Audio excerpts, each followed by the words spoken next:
ጤና ይስጥልን እንደምናመሽታችኋል የተከበራችሁ ውድ ተመልካቾቻችን ከአባይ ቴሌቪዥን የሚተላለፍላችሁ የዕለተ ማክሰኞ ታህሳስ 28 2018 ዓ.ም አውደ ዜና ተጀምሯል።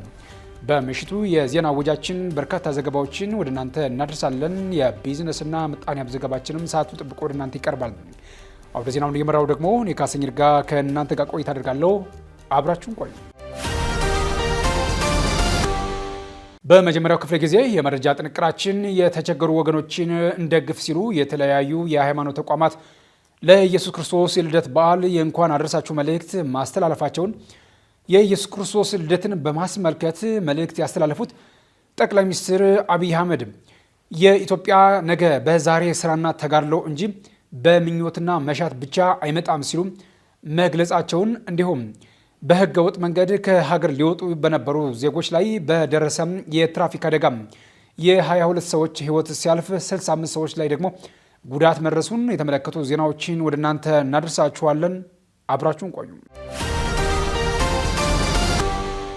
ወደ ቀዳሚው ዜና አለፍን።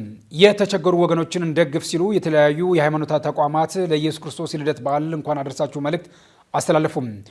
የኢትዮጵያ ኦርቶዶክስ ተዋሕዶ ቤተክርስቲያን ፓትርያርክ ብፁዕ ወቅዱስ አቡነ ማትያስ ቀዳማዊ ፓትርያርክ ርዕሰ ሊቃነ ጳጳሳት ዘኢትዮጵያ ሊቀ ጳጳስ ዘአክሱም ወዕጨጌ ዘመንበረ ተክለ ሃይማኖት በመልእክታቸው እንዳስተላለፉት የጌታችን የአምላካችንና የመድኃኒታችን የኢየሱስ ክርስቶስ በዓለ ልደት የእግዚአብሔር ሰላምና ፍቅር ለሰው ልጆች ሁሉ የታወጀበት ዕለት ነው ብለዋል። ምዕመኑ በዓሉን ስለ ሀገሪቱ በመጸለይና በማሰብ እንዲሁም በልዩ ልዩ ምክንያት የምግብ የልብስና የመጠለያ እጥረት ያጋጠማቸው ወገኖቻችንን በመደገፍና በመርዳት ማክበር እንደሚገባው አሳስበዋል።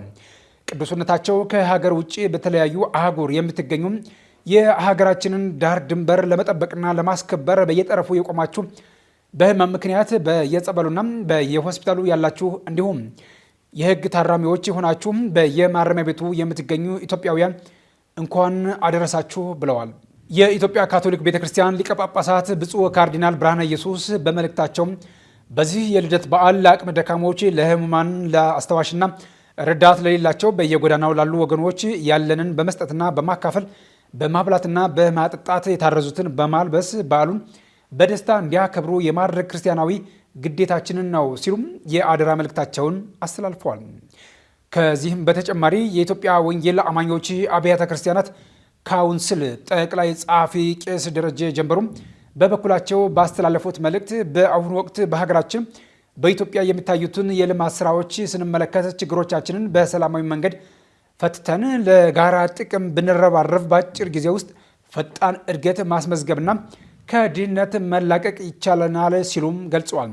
በሰላምና በፍቅር ለመኖር አስፈላጊውን ሁሉ ከማድረግ መቆጠብ የለብንም ያሉ ሲሆን አንድነት ጠላትን ድል ማድረጊያ ብርቱ መሳሪያ ስለሆነ በሀገር ውስጥም ሆነ በውጭ ሀገር የምንገኝ ኢትዮጵያውያን ጸንተን በአንድነት በመቆም ከራሳችን አልፎ ሌሎች የሚማሩበት ታሪክ እንስራ ሲሉም አሳስበዋል።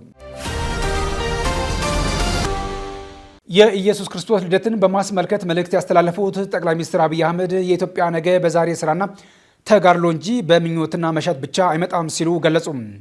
ጠቅላይ ሚኒስትር አብይ አህመድ የኢየሱስ ክርስቶስ የልደት በዓልን አስመልክተው በዛሬው ዕለት ባስተላለፉት የእንኳን አደረሳችሁ መልእክት አንዳንዶች የኢትዮጵያን ነገ ለማበላሸት ዛሬ በክፋት ስራዎች ተነክረዋል። እኛ ግን የኢትዮጵያን ነገ ለማቅናት ስንል ነገን በሚዋጁ ስራዎች ተጠምደናል በማለት ተናግረዋል። የኢየሱስ ክርስቶስ ልደት የምናከብረው የተነገረው የተስፋ ቃል መድረሱን፣ የለውጥ ብርሃን መፈንጠቅ መጀመሩን፣ የመሻገር ዘመን መቅረቡን እያመንን ነው ሲሉ ጠቅላይ ሚኒስትር አብይ አህመድ ተናግረዋል። ጠቅላይ ሚኒስትር አብይ አህመድ አክለውም ተስፋችን የሚወለድበት የዋዜማው ሰዓት ላይ ደርሰናል። የፍዳው ዘመን ላይመለስ ተሸኝቶ የማንሰራራት ዘመን እንደመጣ በልበ ሙሉነት መናገር እንችላለንም ብለዋል። ክርስቶስ ባይወለድ ኑሮም ትንቢት የተናገሩ ነቢያት፣ መስዋዕት ያቀረቡ ካህናት፣ ቃል ኪዳን የተቀበሉ አበው፣ ተስፋ ያደረጉ የሰው ልጆች ሁሉ ስራቸው ታሪክ ብቻ ሆኖ ይቀር ነበር ያሉት ጠቅላይ ሚኒስትር አብይ አህመድ ትናንት የቱንም ያህል ታላቅ ታሪክ፣ ታላቅ ቅርስና ታላቅ እሴት ቢኖረንም ዛሬያችን ከተበላሸ ዋጋ የለውምም ብለዋል። ኢትዮጵያ የታላላቅ መንግስታትና የታላላቅ ህዝቦች ሀገር ነበረች፣ ጥያቄው ዛሬስ የሚለው ነው በማለት የገለጹት ጠቅላይ ሚኒስትሩም ዛሬ በድህነት በኋላ ቀርነትና በረሃብ የምንሰቃይ ከሆነ ታሪካችንን አልዋጀነውም ማለት ነው ሲሉም በማህበራዊ ገጻቸው ላይ ባስተላለፉት መልእክት ገልጸዋል። ይሁን እንጂ የሀገራችንን ታላቅነት የሚገነዘብ ትውልድ አሁን ተፈጥሯል ሲሉም አብይ ተናግረዋል። ጠቅላይ ሚኒስትሩ አክለውም እንደገለጹት ትውልዱ የድህነትን በትር ደጋግሞ ቀምሷል። የትናንት ስህተት ያስከተለውንም ፍዳም ለመሸከም ተገዷል። እኛ የኢትዮጵያን ነገ ለማቅናት ስንል ነገን በሚዋጁ ስራዎች ተጠምደናል። በዚህም የክርስቶስን የልደት በዓል ይህንን ታሪካዊ ኃላፊነታችንን እያሰብን እናከብረዋለን ሲሉም ተናግረዋል። በህገ ወጥ መንገድ ከሀገር ሊወጡ በነበሩ ዜጎች ላይ በደረሰ የትራፊክ አደጋ የ22 ሰዎች ህይወት ሲያልፍ 65 ሰዎች ላይ ጉዳት ደረሰ። ዛሬ ታህሳስ 28 ቀን 2018 ንጋት ላይ በሰመራ ከተማ በደረሰ አሰቃቂ ትራፊክ አደጋ የ22 ዜጎች ህይወት ሲያልፍ በ65 ዜጎች ላይ የተለያየ መጠን ያለው የአካል ጉዳት መድረሱም ተገልጿል። አደጋው የተከሰተው በህገወጥ ደላላዎች ተታለውና የጉዞ መስመሩን አስከፊነት ሳይረዱ ወደ ውጭ ሀገራት ለማቅናት የተሰባሰቡ ዜጎችን አጭቆ ይጓዝ የነበረ ተሳቢ ተሽከርካሪ ባጋጠመው የመገልበጥ አደጋ መሆኑን የአፋር ክልል መንግስት ኮሚኒኬሽን ቢሮም አስታውቋል። ጉዳት የደረሰባቸው ወገኖች በጅቡቲ ሪፈራል ሆስፒታል የተሟላ የህክምና ክትትል እንዲያገኙ በማድረግ ላይ እንደሚገኙ የገለጸው የክልሉ መንግስት ለሟቾች ቤተሰቦች፣ ዘመድና ወዳጆች በሙሉ መጽናናትና ብርታትን ተመኝቷል። የክልሉ መንግስት አደጋው በደረሰበት ወቅት ፈጣን ምላሽ በመስጠትና ተጎጆችን ወደ ህክምና ተቋም በማጓጓዝ ረገድ ከፍተኛ የዜግነት ግዴታቸውን ለተወጡት የሰመራ ከተማ ነዋሪዎች፣ ለጤና ባለሙያዎችና ለጸጥታ አካላትም ምስጋናውን አቅርቧል። ወጣቶች በህገወጥ የሰዎች ዝውውር ሳቢያ የሚመጡ አደጋዎችን እንዲገነዘቡና በደላላዎች የሐሰት ተስፋ ተታለው ወደ ህይወታቸውን ለአደጋ እንዳያጋልጡም የክልሉ መንግስት ማሳሰቢያውን አስተላልፏል። ከዚሁ ጋር በተያያዘም የአፋር ክልል ፖሊስ ጠቅላይ መምሪያ ዛሬ በሰመራ ከተማ የመገልበጥ አደጋ የደረሰበትን ተሽከርካሪ ሹፌር በቁጥጥር ስር ማዋሉን ቲክቫህ ዘግቧል። አሽከርካሪው በወቅቱ አምልጦ የነበረ ቢሆንም ፖሊስ ከሌሎች የጸጥታ አካላትና ከህብረተሰቡ ጋር ባደረገው ክትትል በቁጥጥር ስር ውሎ ምርመራው በመጣራት ላይም ይገኛል ነው ያለው። የአደጋው መንስኤም ከልክ በላይ ፍጥነትና የመሪን አጠቃቀም ችግር ነው ያለው ጠቅላይ መምሪያው አደጋው በአጠቃላይ በ87 ሰዎች ላይ ሞትና ጉዳት መድረሱንም አረጋግጧል። የተወዳጁ ተመልካቾቻችን የተከታተላችሁ ያላችሁት ከአባይ ቴሌቪዥን የአውደ ዜና የመረጃ ሰዓታችን አሁንም እንደቀጠለ ነው። ወደ ሁለተኛው ዙር ጥንቅራችን ስናልፍ ደግሞ የሀገራዊ ምክክር ጉባኤው የተሳካ እንዲሆን በሀገር ውስጥና በውጭ የሚገኙ ኢትዮጵያውያን ከስሜታዊነት በመውጣት የበኩላቸውን እንዲወጡ ኮሚሽኑ ጥሪ ማቅረቡን፣ የቤት አቅርቦትና ፍላጎት አለመመጣጠን በከፍተኛ ሁኔታ መኖሩን የገለጸው ሚኒስትሮች ምክር ቤት አዲስ የቤት ልማት ፖሊሲ ማጽደቁን ጨምሮ ሌሎች ዜናዎችን ዘነበ ህልፍ ይዟል። በድጋሚ አብራችሁን ቆዩ። የቤት አቅርቦትና ፍላጎት አለመመጣጠን በከፍተኛ ሁኔታ መኖሩን የገለጸው የሚኒስትሮች ምክር ቤት አዲስ የቤት ልማት ፖሊሲ አጸደቀ። በከተማና በገጠር ለሚኖሩ ዜጎች አቅምን ያገናዘበ ተደራሽና በዘላቂነት ሊቀርብ የሚችል የመኖሪያ ቤት አቅርቦትን ለማረጋገጥ የሚያስችል አዲስ የቤት ልማት ፖሊሲ መጽደቁን የሚኒስትሮች ምክር ቤት አስታውቋል። የሚኒስትሮች ምክር ቤት ባካሄደው 5ኛ መደበኛ ስብሰባ በቤት ልማት ረቂቅ ፖሊሲ ላይ በዝርዝር መወያየቱንም ገልጿል። ምክር ቤቱ ባለፉት ዓመታት የቤት አቅርቦት እንዲጨምር ጥረቶች ቢደረጉም አሁንም የአቅርቦትና የፍላጎት አለመመጣጠን በከፍተኛ ሁኔታ መኖሩን አንስቷል። በመሆኑም በከተማና በገጠር ለሚኖሩ ሁሉም ዜጎች አቅምን ያገናዘበ ተደራሽና አስተማማኝ የመኖሪያ ቤት አቅርቦት በዘላቂነት ማረጋገጥ የሚያስችል የፖሊሲና የሕግ ማዕቀፍ ማዘጋጀት አስፈላጊ ሆኖ በመገኘቱ ፖሊሲው መዘጋጀቱን ምክር ቤቱ አመልክቷል። ይህ አዲስ የቤት ልማት ፖሊሲ በሀሳቦች ላይ በሰፊው ከተወያየበት በኋላ ይበልጥ እንዲበለጸግ የተሰጡ ግብዓቶችን በማካተት ምክር ቤቱ በዛሬው ዕለት ከጸደቀበት ቀን ጀምሮ በስራ ላይ እንዲውል በሙሉ ድምፅ ወስኗል። ፖሊሲው ተግባራዊ መደረጉ በዘርፉ የሚታየውን ከፍተኛ የቤት እጥረት ለመቅረፍና ዜጎች እንደ አቅማቸው የቤት ባለቤት የሚሆኑበትን አማራጮች ለማስፋት ትልቅ ሚና ይኖረዋል ተብሎ ይጠበቃል ሲልም ገልጿል። የሀገራዊ ምክክር ጉባኤ ተሳካ እንዲሆን በሀገር ውስጥና በውጭ የሚገኙ ኢትዮጵያውያን ከስሜታዊነት በመውጣት የበኩላቸውን እንዲወጡ ኮሚሽኑ ጥሪ ያቀረበ። የኢትዮጵያ ሀገራዊ ምክክር ዋና ጉባኤ በጥር ወር መጨረሻ 2018 ዓ.ም እንደሚከናወን ኮሚሽኑ ማስታወቁ ይታወሳል። የሀገራዊ ምክክር ኮሚሽን ኮሚሽነር ፕሮፌሰር መስፍን አርአያ ለኮሚሽኑ በሕዝብ ተወካዮች ምክር ቤት የተሰጠው የስራ ጊዜ እስከ የካቲት አጋማሽ 2018 ዓ.ም ድረስ በመሆኑ ዋናው ጉባኤ የጊዜ ገደቡ ከመጠናቀቁ በፊት በጥር ወር መጨረሻ እንዲካሄድ ታቅዷል ተከስቷል ሲሉ ከ2 ሳምንት በፊት ገልጸው ነበር። ፕሮፌሰር መስፍን አርአያ በነገው ዕለት ለሚከበረው የገና በዓል ባስተላለፉት የእንኳን አደረሳችሁ መልእክት ላይ የኮሚሽኑን የተለያዩ የስራ እንቅስቃሴዎች አስመልክተው ማብራሪያ ሰጥተዋል። ዋና ኮሚሽነሩ በመልእክታቸውም የሀገራዊ ምክክር ኮሚሽን ከተቋቋመ ጀምሮ ላለፉት 3 ዓመታት በጣም በርካታ ስራዎች መከናወናቸውን አስታውቀዋል። በዚህም በ11 ክልሎችና በሁለቱም ከተማ መስተዳድሮች እንዲሁም በውጭ የሚኖሩ ኢትዮጵያውያንን ጨምሮ የተሳታፊዎች ልየታና አጀንዳ መሰብሰቡን ገልጸው የሀገራዊ ምክክር ኮሚሽን እንቅስቃሴ የተሟላ የሚሆነው በትግራይ የሚገኙ ወገኖች በኩልነት ሲሳተፉ ነው ሲሉ ገልጸዋል። የኢትዮጵያ ሀገራዊ ምክክር ኮሚሽን ከተቋቋመ ጀምሮ ላለፉት 3 ዓመታት እና 10 ወራት ገደማ እጅግ በርካታ ስራዎችን አከናውኗል። እነኚህም መላው ሀገራችንን ህዝቦች 11ዱም ክልል 2 ከተማ መስተዳድሮች እና የፌዴራል ተቋማትና እንዲሁም በመጨረሻው ላይ በውጭ የምትኖሩ ኢትዮጵያውያን ወገኖቻችንን ጨምሮ የተሳታፊዎች ልየታና የአጀንዳ ስብሰባን በማድረግ በአሁኑ ሰዓት በሁሉም ክልሎች ከትግራይ ክልል በስተቀር አጀንዳዎች ተሰብስበው አጀንዳዎች በሚገባ ለጠቅላላው ሀገራዊ ምክክር ጉባኤ በመዘጋጀት ላይ ይገኛሉ። ይሄ የኢትዮጵያ ሀገራዊ ምክክር ኮሚሽን እንቅስቃሴ የተሟላ የሚሆነው የትግራይ ወገኖቻችን በዚህ ስራ ውስጥ ወይም በዚህ ሂደት ውስጥ ሙሉ በሙሉ መሳተፍ እንዳለባቸው እናምናለን።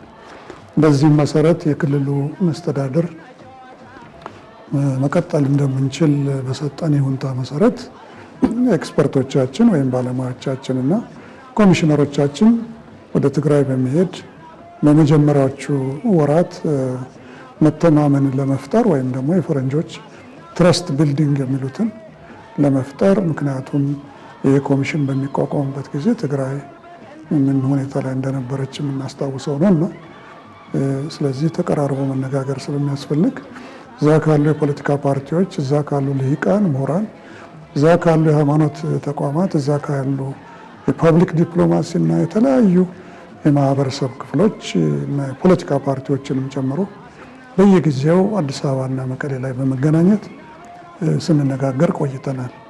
ስለዚህ አሁን እጅግ ተስፋ የምናደርገው በቀጣዮቹ ቀናት እንግዲህ ሙሉ በሙሉ እነዚህ ስራዎች ይከናወናሉ እና ይሄ ጥር ሳያልቅ ጊዜውም ሳይጠናቀቅ ይህንን የሀገራዊ ምክክር ጉባኤን ከመላው ዓለምም ጭምር ተመርጠው የተዘጋጁ ስለሆነ ሁላቸውም ጉባኤው እንድናሳተፍ ሁኔታዎች እንዲመቻቹ በዚህ አጋጣሚ እንጠይቃለን። ባለፉት ዓመታት አንዳንድ ምክንያቶች የተፈጠሩ ለግጭቶች መንስኤ ሲሆኑ ተስተውሏል ያሉት ፕሮፌሰር መስፍን አርአያ እነዚህን ችግሮች ለመፍታትም ምሁራንና ፖለቲከኞች ለመግባባት መነጋገር አለብን ሲሉ ቆይተዋል። ለዚህም ምክክር ኮሚሽኑ ተቋቁሟል ሲሉ አስረድተዋል።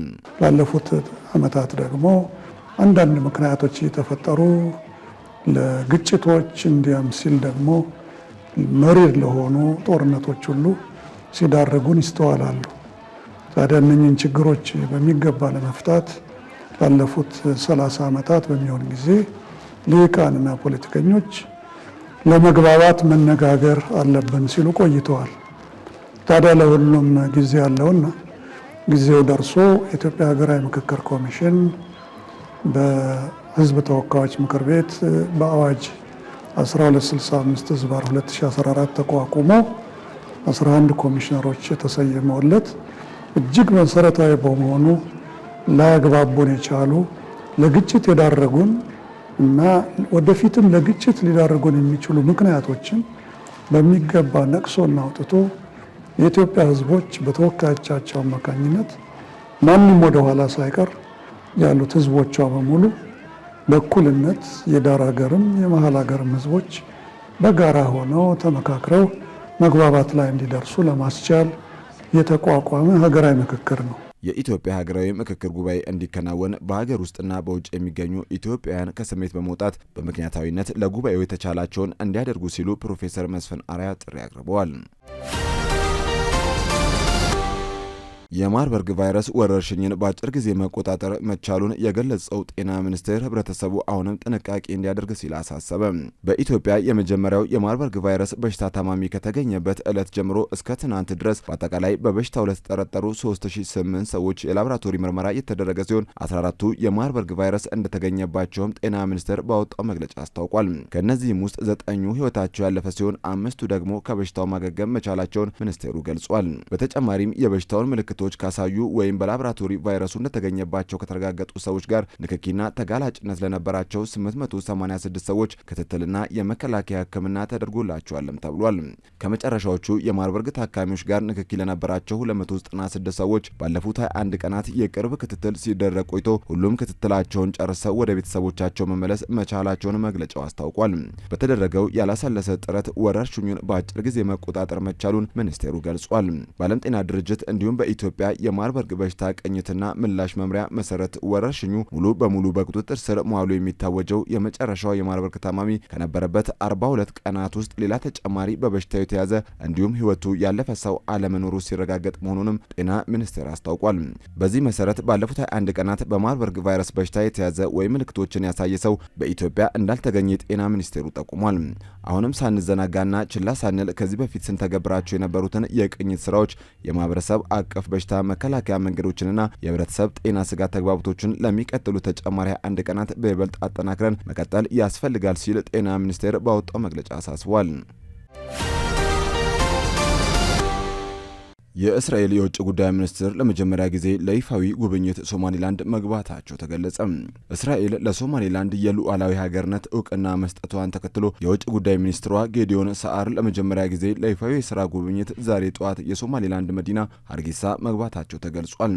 የሶማሊላንድ ዲፕሎማሲያዊ ምንጮችን ዋቢ አድርጎ አይ24 ኒውስ እንደዘገበው ጌዲዮን በቆይታቸው ከሶማሊላንድ ፕሬዝዳንት አብዱራህማን መሐመድ አብዱላሂ ጋር ይገናኛሉ ተብሎ የሚጠበቅ ሲሆን ሁለቱ ወገኖች በፕሬዝዳንቱ ቤተ መንግስት በጋራ መግለጫ እንደሚሰጡም ተገልጿል። የዲፕሎማሲ ምንጩ እንደገለጸው ጉብኝቱ በእስራኤልና በሶማሊላንድ መካከል ያለውን ትርጉም ያለው ፖለቲካዊና ስትራቴጂካዊ ትብብር ለማሳደግ ያለመ ነው ይላል። ነገር ግን ይህ ጉብኝት እስራኤል ለሶማሊላንድ የነጻ ሀገርነት እውቅና ከሰጠች ወዲህ ከፍተኛ የእስራኤል ልዑክ ወደ ሀርጌሳ ሲያመራ የመጀመሪያው ሲሆን ይህም በሁለቱ ወገኖች መካከል ያለውን ግንኙነት ለማጠናከር የሚደረግ ጥረት መሆኑ ተገልጿል። የእስራኤል ውጭ ጉዳይ ሚኒስቴር እስካሁን ስለ ጉብኝቱ የሰጠው መግለጫ አለመኖሩና ስለሚደረጉ ውይይቶች ዝርዝር ሁኔታም ሆነ ሊደረጉ ስለሚችሉ ስምምነቶች መረጃ እስካሁን አለማውጣቱንም ዘገባው አመልክቷል። የአፍሪካ ህብረት የሰላምና ጸጥታ ምክር ቤት እስራኤል ለሶማሊላንድ የሰጠችውን የሀገርነት እውቅና በሚመለከት ዛሬ ታህሳስ 28 ቀን 2018 ዓ.ም ውይይት እንደሚያደርግ ተገልጿል። እስራኤል አርብ ታህሳስ 17 ቀን 2018 ዓ.ም ለሶማሊላንድ የሉዓላዊ ሀገርነት እውቅና መስጠቷን ተከትሎ በርካታ የአረብ ሀገራት፣ የአፍሪካ ህብረት፣ የአውሮፓ ህብረት፣ ግብጽ፣ ቱርክና ጅቡቲ እስራኤል ለሶማሊላንድ የሰጠችውን የሀገርነት እውቅና አጥብቀው መቃወማቸው ይታወሳል። ከአባይ ቴሌቪዥን የምሽት ዘገባዎች እንደቀጠሉ ናቸው። ውድ ተመልካቾቻችን አሁን ደግሞ የቢዝነስና ምጣኔ ሀብት ጉዳዮች የሚቀርቡበት ሰዓት ላይ ደርሰናል። መረጃዎችን ዳሩ ሰላም ተሾመ ይዛለች። በድጋሚም አብራችሁ ቆዩ።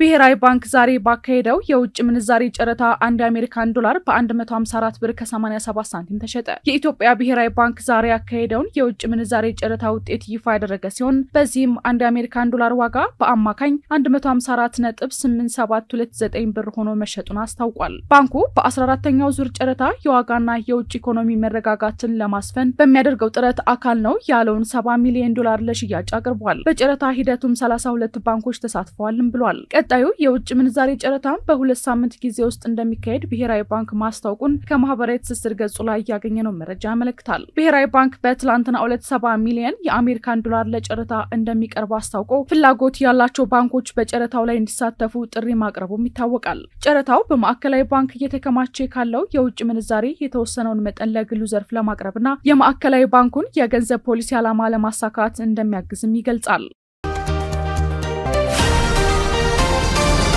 የኢትዮጵያ ንግድ ባንክ የፋይዳ መታወቂያን ከሂሳብ ቁጥሮ ጋር ለማጣመር ሲያስቡ ከአጭበርባሪዎች ተጠንቀቁ ሲል ደንበኞቹን አሳሰበ። የኢትዮጵያ ብሔራዊ ባንክ ህዳር 25 ቀን 2018 ዓ.ም ባወጣው መመሪያ ሁሉም የኢትዮጵያ ንግድ ባንክ ደንበኞች የባንክ አገልግሎቶችን ለማግኘትና ሂሳብ ለማንቀሳቀስ የፋይዳ መታወቂያ ማቅረብ እንደሚጠበቅባቸው ማሳወቁ ይታወሳል። የኢትዮጵያ ንግድ ባንክም ደንበኞች ወደ ቅርንጫፍ ቀርበው የሂሳብ ቁጥራቸውን ከፋይዳ መታወቂያ ጋር ከሚያጣምሩበት አሰራር በተጨማሪም ባሉበት አገልግሎቶችን የሚያገኙበትን አማራጭ ማመቻቸቱን መግለጹ አይዘነጋም። ባንኩ በዛሬው ዕለት ባስተላለፈው የጥንቃቄ መልእክት ደግሞ ይህን አጋጣሚ በመጠቀም አጭበርባሪዎች የባንክ ደንበኞች ጋር እየደወሉ ፎርም ይሙሉ፣ የሚስጥር ቁጥርን ወይም ኦቲፒ ንገሩን በማለት ብዙዎችን እያጭበረበሩ ይገኛሉ ሲል ገልጿል። የፋይዳ መታወቂያን የማጣመር ስራ አገልግሎቱ በስልክ እንደሚሰጥ እንዲሁም የባንክ ሂሳቦ በዚህ ምክንያት እንደሚዘጋ በተደጋጋሚ በመናገር ለማጭበርበር እየተጠቀሙበት እንደሆነ ደርሰንበታል ያለው የኢትዮጵያ ንግድ ባንክ ደንበኞች የፋይዳ መታወቂያ ከሂሳባቸው ጋር ለማጣመር ሲያስቡ ጥንቃቄ